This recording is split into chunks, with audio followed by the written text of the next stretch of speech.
ఒక పట్టణంలో ఒక ధనవంతుడు ఉన్నాడు. అతడు ఊదారంగు సన్నపు నారబట్టలు ధరిస్తూ ఖరీదైన భోజనం తింటూ చాలామంది దాసదాసీ జనంతో విలాస జీవితం గడుపుతుండేవాడు. ప్రతిదినం బహుగా సుఖపడుతుండేవాడు. అతని ఇంటి ముందు వాకిట్లో లాజరు అనే పేరుగల ఒక దరిద్రుడు ఉండేవాడు.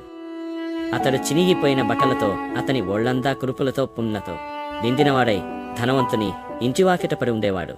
ఆ ధనవంతుని భోజనపు బల్ల మీద నుండి పడే రొట్టె ముక్కలతో ఆకలి తీర్చుకోవాలి అని అనుకుంటాడు. అంతేకాక కుక్కలు వచ్చి ఆ దరిద్రుని కురుపులు నాకే.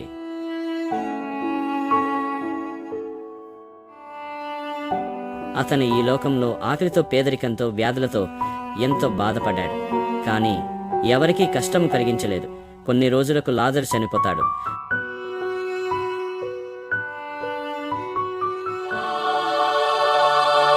అతడు దేవదూత చేత కొనిపోబడి అబ్రాహాము ప్రక్కన ఉంచబడ్డాడు. ఒకరోజు ధనవంతుడు కూడా చనిపోయి పాతి పెట్టబడతాడు. అతడు నరకంలో బాధపడుచుంటాడు.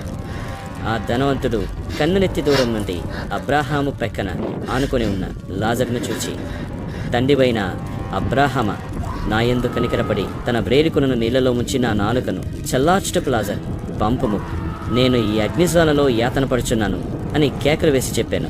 అప్పుడు అబ్రాహాము, కుమారుడా, నీవు నీ జీవితకాలమందు నీకిష్టమొచ్చినట్టు సుఖము అనుభవించావు.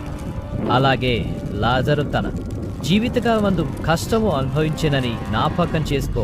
ఇప్పుడు అతడు ఇక్కడ నెమ్మది పొందుతున్నాడు, నీవు యాతన పడుతున్నావు.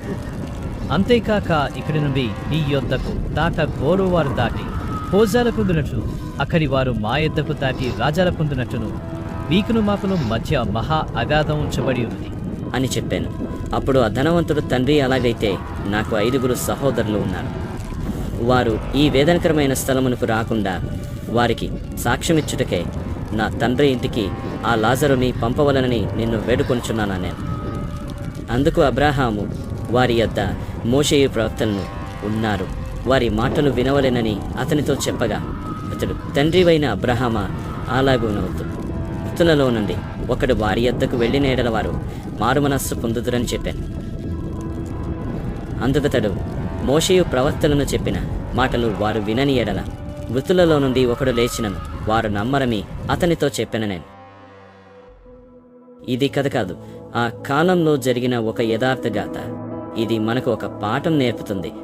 ధనవంతుడు సుఖభోగాలు అనుభవించాడు, కానీ తన ముందు ఉన్న లాజరు పట్ల దయ చూపలేదు. తనకు అవకాశం ఉన్నా ఎటువంటి సహాయం చేయలేదు. చివరకు ఆ ధనవంతుడు వారిని అగ్నిలో కాలుతున్నాడు. మన పొరుగు వారికి ప్రేమించమని, యథార్థంగా ఉండమని, మరియు అవసరంలో ఉన్న వారిని ఆదుకోవాలని దేవుడు చెప్తున్నాడు. చనిపోతే మనకు ఏ అవకాశం లేదు. దేవుని వాక్యం విని దాని ప్రకారం జీవించే అవకాశం ఇప్పుడు మీకుంది. మనం ఇప్పుడు దాగలిగి మన దగ్గర ఉన్న వాటిని అవసరమైన వారికి పంచాలి. ఎల్లప్పుడూ దేవుని వాక్యాన్ని వినాలి అనేది గుర్తుంచుకోండి. ఎందుకంటే ఈరోజు నువ్వు చేసేది శాశ్వత లోకం కోసం అనేది మర్చిపోకండి.